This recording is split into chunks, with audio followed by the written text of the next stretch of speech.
Bryan Houston here with Coach Kyle Westerberg of the Whitehouse Wildcats as they come off the open date and off of a 23-7 loss to Corsicana.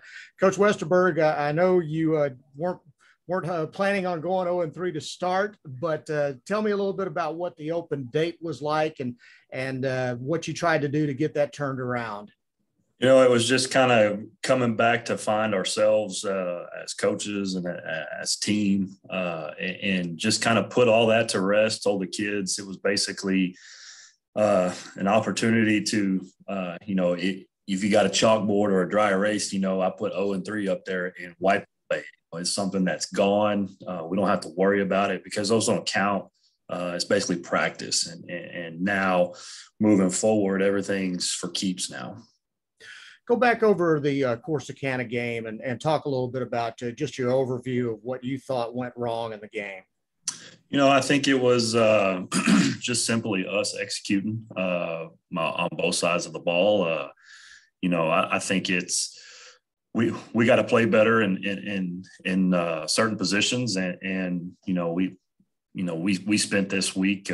This past open week, working on it all and making sure everybody's doing what they're supposed to do. And essentially it comes down to just, guys stepping up to make plays. And we talk about it both offensively and defensively. You can get out schemed on both sides of the ball, but it's somebody eventually it's football 101. It's you and a guy in front of you and who's going to win the battle. So,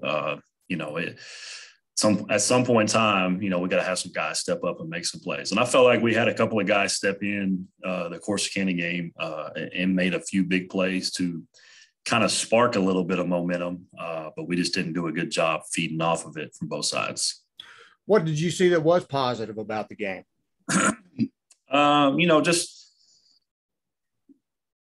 They kept fighting for 48 minutes. We didn't stop. That's one thing. I can say this in the 3 games that we've played, you got 11 guys on the field at a time that are playing as hard as they can possibly play. We got to clean some things up as far as assignment wise and making sure those guys do what they're supposed to do all the time and just focus on their job. It's a new staff. It's a new team, and we're still trying to find. I think I talked about it at the very beginning of the year. What's our identity going to be? And I think we're close. And I'm expecting big things this week, in my opinion. I may jinx us, but I'm expecting big things this week. So, one of the you mentioned when we were talking before we started the interview, Jamad McCoy has really kind of stepped up and become a big-time playmaker for you. And that's a kind of a revelation. We were expecting Reed Alexander to be the guy, and McCoy's really stepped up. And we've got a pretty good group of receivers. And at any point in time, any of those guys can step up and make a play and can step up. So, we just got to keep feeding them the ball and giving those guys the ball in space and they can make big things happen. And then we just give them opportunities on some long balls and those guys can go make some plays. I mean, Jermod, it was funny. It was right after a timeout and he came off and said, hey, I don't think that corner is very good. And I was like, okay, well, let's try it out. I mean, it was a good time. I think it was like third down, maybe second or third down. And I told Joey, I said, just give him a ball he can handle. I said, Jermod, do your thing. And he called it. He said, I'm going to either run by him or I'm going to catch it over him. He told Joey, just give me a ball. And that he went up and made a play. And we got to have guys that can have that confidence and feed off of that consistently. And then I think we'll be okay. And I know it's hard to say, find good things to say defensively when you give up almost 300 yards rushing. They've got a stable of backs and a quarterback that can all run. But I know so much of it was you were on the field virtually the whole second half.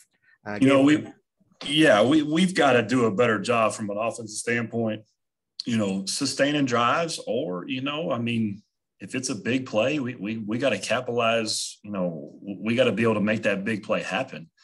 But we got to do a good job of feeding off of them when they do get stops and keep them off the field to get some rest. It's tough when they're on the field for a 12, 15 play drive. And then all of a sudden, we go out or we go 3 and out from an offensive standpoint or turnover or whatever it is.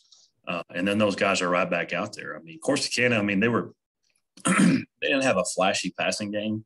Their MO was they're going to run the football. And their offensive line, they were big, and you could see in the third and fourth quarter, really the fourth quarter, they were wearing on us. But again, the amount of 12, 15 play drives that they had at the end of the game, that does wear on you. So we've just got to learn to play together and feed off of each other. So when you have an open week like this and you're going to start district play against Nacogdoches at home on Friday night, talk a little bit about where the focus was. Did you focus strictly on getting ready for Nacogdoches, or how did you break all that down with 2 weeks to work on it? Well, we spent Monday and Tuesday, the first 2 days, basically, fixing us, fixing like the skill set, the mental aspect, making corrections really from the past 3 weeks,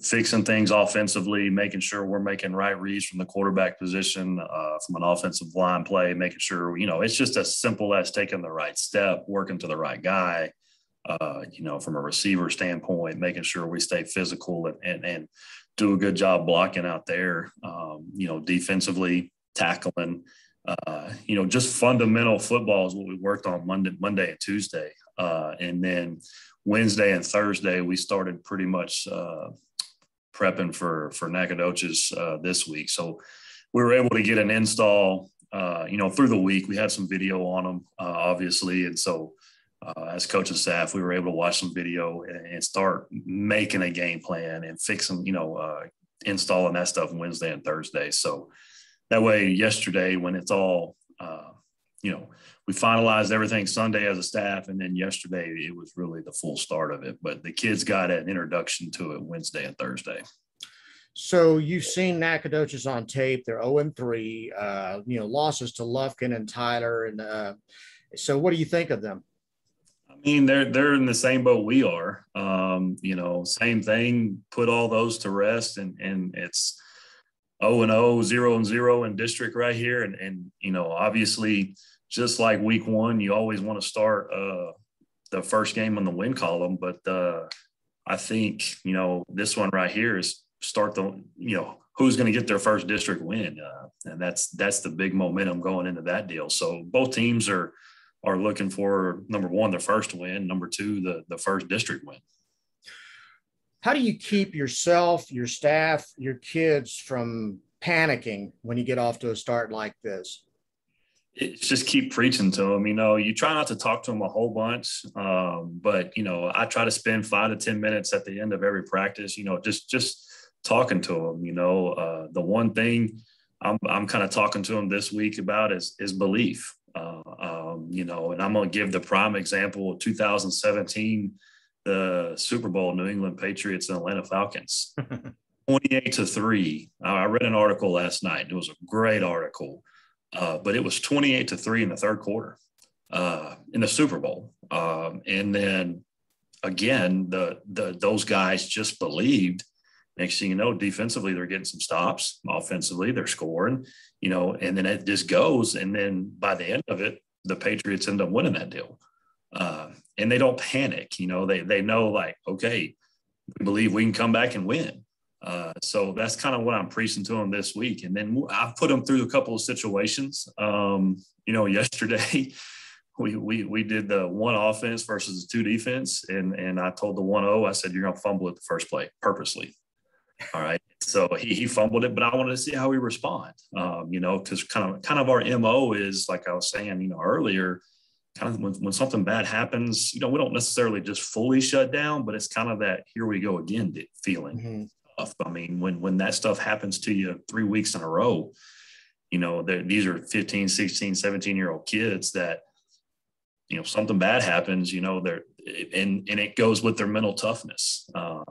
And so again, preaching to them this week about belief and believing in themselves and visualizing that they're going to overcome those obstacles. And then, what kind of mental toughness do they have? And that goes back to preparation, and it goes back to the trainings and all that stuff. How tough are they when things are bad? Because in life, not everything's, roses. It's that you're going to have bad things, you're going to have things happen, and, how do you respond? And these are life lessons, and you get to teach these kids, and hopefully they take with them through the rest of their life. But, we're all competitors, and we don't want to lose. Everybody wants to win, but we got to get everybody on the same ship, going in the right direction. From an X's and O's standpoint, just what things does Nacogdoches do that you really want to focus on trying to shut down? From an offensive from our defensive standpoint, their offenses is they've got a good running back. They do a lot of formations. I think it's obviously the same staff from the last couple of years, but they do a lot of things offensively, try to get you outflanked. They've got a good running back. They're pretty big on the offensive line. And then they got some playmakers on the outside, and so they got that defensively. They're kind of like Corsicana. They're pretty base. They're going to try to keep everything in front of you. And they're going to make you drive the football and try to make you make a mistake by getting greedy or doing, things like that. So it's going to be down to us of who it's going to be. The whole thing is, in every game is who can make the least amount of mistakes. So when you go into a ball game like this, where both teams are in the same position, you're looking for that first win. You mentioned it as an opportunity, but do your kids look at it like, man, this is it. We've got to win this ball game. So they put more pressure on themselves? I'm trying not to preach it as that way because of that could possibly happen, and they put that on themselves. I mean, I just tell them every day that they're lucky they get to come out and come do this. They're blessed they get to come out and come do this. There's a lot of people that would love to be in their position, so they need to take the best, of the opportunity. But we just take it one day at a time, talk to them about being 1-0. And it's not necessarily 1-0 come Friday night. Yes, that's obviously where we want to be, but it's being 1-0 every day, every rep, everything that you do in life. You want to win every rep. You want to win every opportunity you have. And then as you go through the week and through the practices, then eventually that'll carry over to a 1-0 victory. It should. So, that's just what we preach to them, is just focus on, day by day, every rep, every play, that's it. Don't look at the whole big picture, look at the individual picture, and then the outcome should take care of itself. So try not to put that deal where, this is what we got. We have to have it, to the seniors, and they're guaranteed 10 football games, and telling them, hey, you're starting game 4 come Friday. So make the best of the opportunity, because you don't know how many more you could have. The good news is, looking at the district overall, you've got 2 really good teams, it looks like, in Texas High and Pine Tree. Mm-hmm. And then Marshall may be pretty good, hard to say, but then it's pretty much wide open. It is, but I mean, I think I talked to a guy yesterday, and they had asked me about what I thought about the district, and I think it's a deal that you got to come to work every day. You got to bring your lunch pail with you and your hard hat, and you got to come to work. It is definitely, you can't look past, you can't look ahead. It's 1 week at a time, and you got to bring your A game every time, and that's essentially what we want. We want to be playing our best every week from here on out. So, it's wide open, yes, but at the same time, I mean, you can't have any slip ups. We're not good enough to, make a mistake and then, rebound. We got to play perfect. Well, Coach, best of luck to you Friday night. I know you are expecting some big things from the Wildcats, and I'm expecting to see some fun things on Friday night with them against Nacogdoches. So hang in there and good luck with them. Yes, sir. Appreciate you. All right, that's Coach Kyle Westerberg. We're getting ready for the kickoff between Whitehouse and Nacogdoches at Wildcat Stadium